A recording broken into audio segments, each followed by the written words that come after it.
Basi asanteni sana ndugu zangu nyenye wababa wa kivita na historia ya dunia na wote basi ambao umeendelea kutufuatilia. Ndugu yangu Honest kutoka Kariakoo aka Emani Paki Yayo, ndugu yangu mwingine Shwaboy Mnyama kutoka Dar es Salaam, na wengine wote basi ambao umeendelea kutusapoti na kutunga mkono ili kupata taarifa na maarifa, basi ili kuepuka kuishi maisha ambayo ni maisha ya michongo au maisha ya kuunga.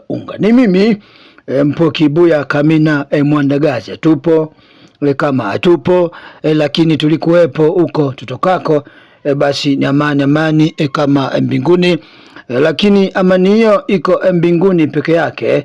Maeneo mengine amani hiyo hakuna, kwa sababu tu binadamu anapenda vurugu, binadamu anapenda vurugu. Hivyo baadhi ya maeneo wameona njia pekee ya wao kumaliza tofauti zao basi ni kumalizana. Wamekubaliana kukubaliana katika baadhi ya mambo ya kwao, basi wameona njia pekee basi ni wao kumalizana. Huko duniani nipo tu kwa ajili ya kutoa taarifa kwa kile ambacho kinaendelea Mashariki ya Kati, kwa sababu ukiangalia upande wa Israeli na watu wa Gaza ama Hamas ama chama cha Mwenyezi Mungu bado wameendelea kumalizana, lakini kifupi zaidi wanaoteseka na wanaohangaika basi ni wakina mama na watoto.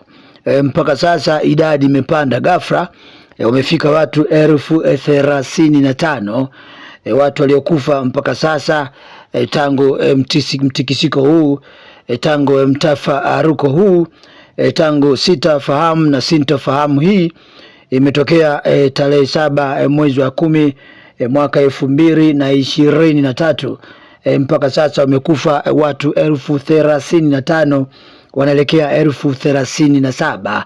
Lakini pia vile vile lengo la mashetani hawa wa Kiyahudi, lengo la manyangu ama manyang'au hawa ni kuhakikisha kwamba wanawafuta wa Palestina, kama sio kuwafuta wa Palestina basi kizazi kilichopo ama kizazi kinachokuja basi kiwe kizazi tiifu kitakachofuata matakwa ya Wazayuni ama matakwa ya Wayahudi. Ni uhasama mkubwa ambao upo baina yao, uhasama huo ambao umezungumzwa mpaka kwenye vitabu vyao, nikizungumzia Qur'ani pamoja na Biblia ama Mikla au Tanaki au Agano la Kale, na miongozo ambayo imekuwa ikiwaongoza. Kwa mfano Wayahudi wanaongozwa na kitabu kinaitwa Jewish Talmud. Ni mwongozo wa maisha kwa ujumla ya Wayahudi au wana Wayahudi au Waisraeli kama wengi ambao mmekuwa mkiwaita. Jewish Talmud inataka Wayahudi kuonekana ama kujifanya wao ni bora kuliko watu wengine wote wale. Hata hivyo kwa kitabu cha Qur'ani kimetahadharisha na kimeonya kwa Waarabu wote kuwa makini na watu wanaofahamika kama Wayahudi, na ifahamike ya kwamba Qur'ani, mtu yoyote ambaye sio Muislamu anatambulika kama kafiri, lakini neno kafiri mara nyingi usimama kwa mtu yoyote anayekwenda kinyume na misingi au taratibu za Kiislamu.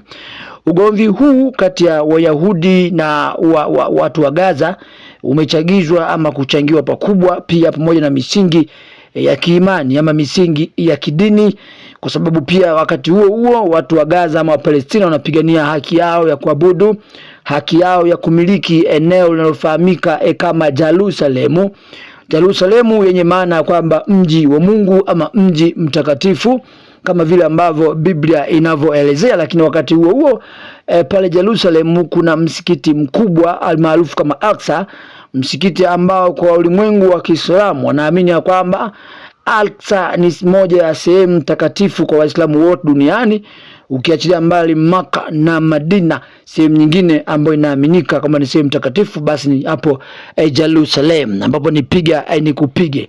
Kinacho nishangaza mimi ni kwamba katika maeneo ambako ndiko imani dini hizi mbili zilikotokea, ndiko ambako kuna machafuko makubwa, ndiko ambako kuna umwagaji damu mkubwa, ndiko ambako kuna ushetani mkubwa.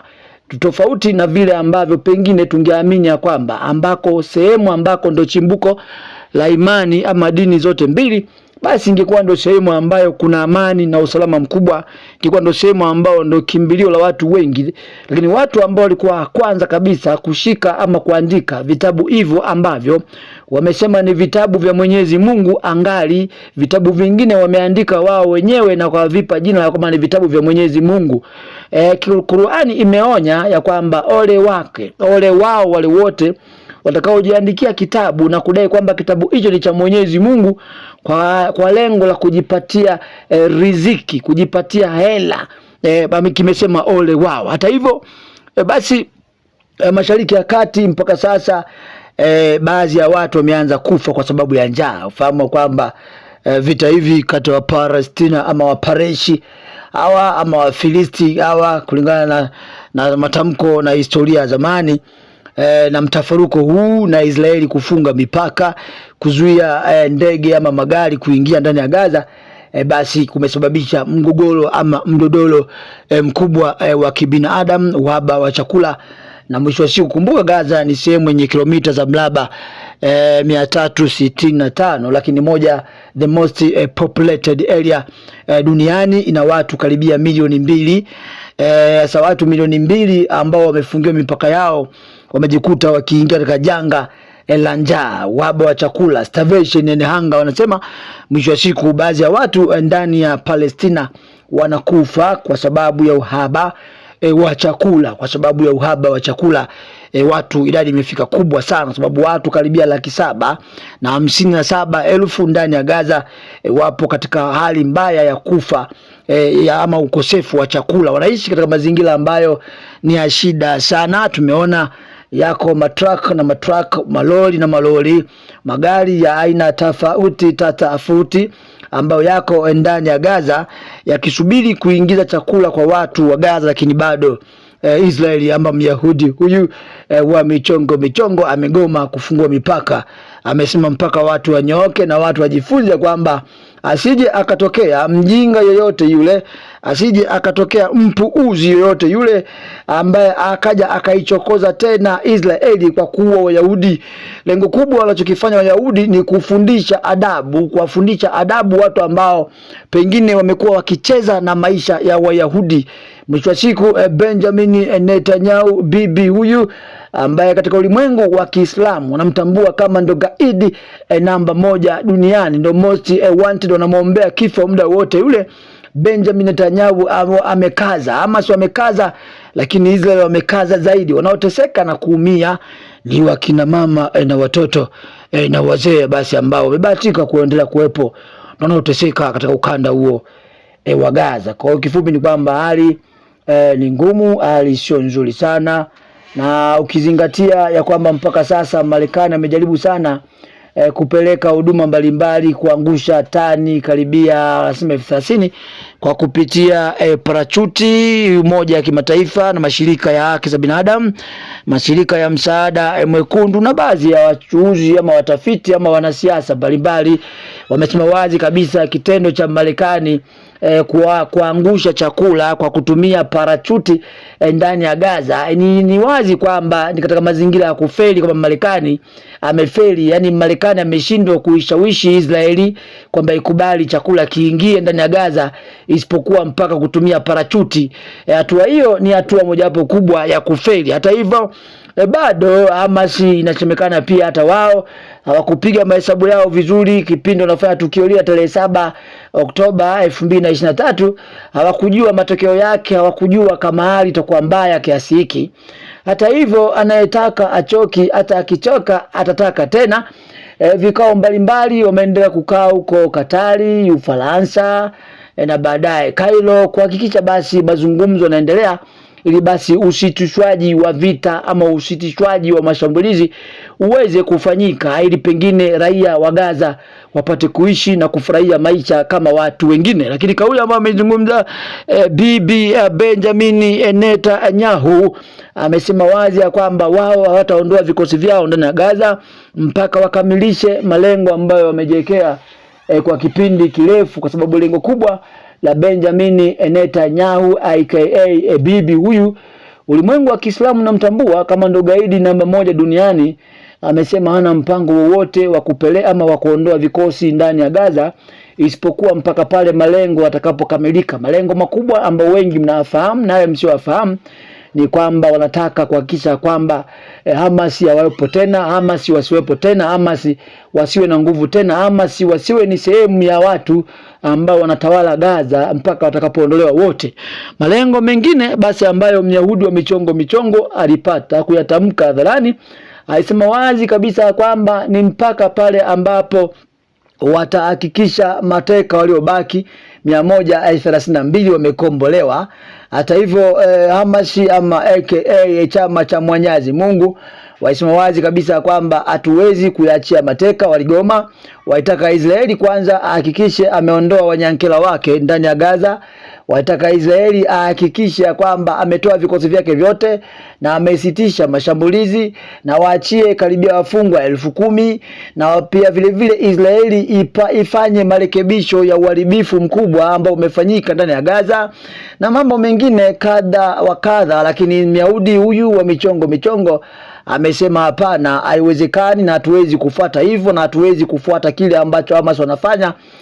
Basi liwalo na liwe. Mbali na kwamba hasara ni kubwa, adhabu ni kubwa, matokeo ya vita ni mabaya. Vita vina tabia ya kuondoka na watu, vita vina tabia ya kuharibu uchumi, vita vina tabia ya kusababisha magonjwa, vita vina tabia ya kuleta njaa, vita vina tabia ya kusambaa na maeneo mengine mbalimbali. Tunafahamu mpango uliopo nyuma ya pazia basi ni kupunguza idadi ya watu duniani. Lakini hata hivyo ni kuanzisha mifumo mipya ambayo tukuizoea. Vita vina mambo mengi. Wengine katika vita ndio njia pekee ya kupiga hela kupitia kuuza silaha, kupitia mambo kede wa kede. Ndivyo jinsi ilivyo na ndivyo itakavyokuwa katika ufupi huo, katika uchache huo. Basi hata hivyo vikao vimeendelea. Tulitegemea kabla ya mwezi Ramadhani, kabla ya mfungo wa Ramadhani, basi tulitegemea kwamba basi vita vingewa vishasimama ili watu wapate kufanya mfungo na kumrejea Mola wao, lakini mwisho wa siku hali hiyo imeshindikana. Labda pengine tusubiri miujiza ya Mwenyezi Mungu kwamba huenda Wayahudi wa michongo kakubali na kuheshimu sikukuu ama kuheshimu mfungo wa mwezi wa Ramadhani. Lakini sijui kama Wayahudi wanaweza. Lakini hata hivyo bado hali imeendelea kuwa ngumu na vifo vimeendelea kuwa vingi zaidi, kwa maana kwamba kila siku basi watu 50 mpaka 100 mpaka 150 tangu vurugu hizi ama vurumai hizi zianze mwaka 2023 basi tarehe 7 mwezi wa 10. Hawa ni Wayahudi wa michongo. Hata hivyo tumlaumu nani? Mahakama zimejaribu, imeshindikana. Umoja wa kimataifa umejaribu, imeshindikana. Mataifa mbwali wamejaribu pia kumshauri Benjamin Netanyahu, imeshindikana. Mimi mwenyewe Mpoki Buya Kamina Mwandagaza nimejaribu pia lakini imeshindikana. Natamani sana vita vingeisha jana, lakini mimi ni nani? Wanasema usitafute vita wakati wa amani na usitafute amani wakati wa vita, kwa sababu hakuna atakayebaki salama. Ni mimi tena Mpoki Buya Kamina Mwandagaza. Piga 0762155025 ili kujiunga na grupu la wababe wa kivita na historia ya dunia, kupata maarifa na taarifa ili kuepuka kuishi maisha ya kuungaunga au maisha ya michongo.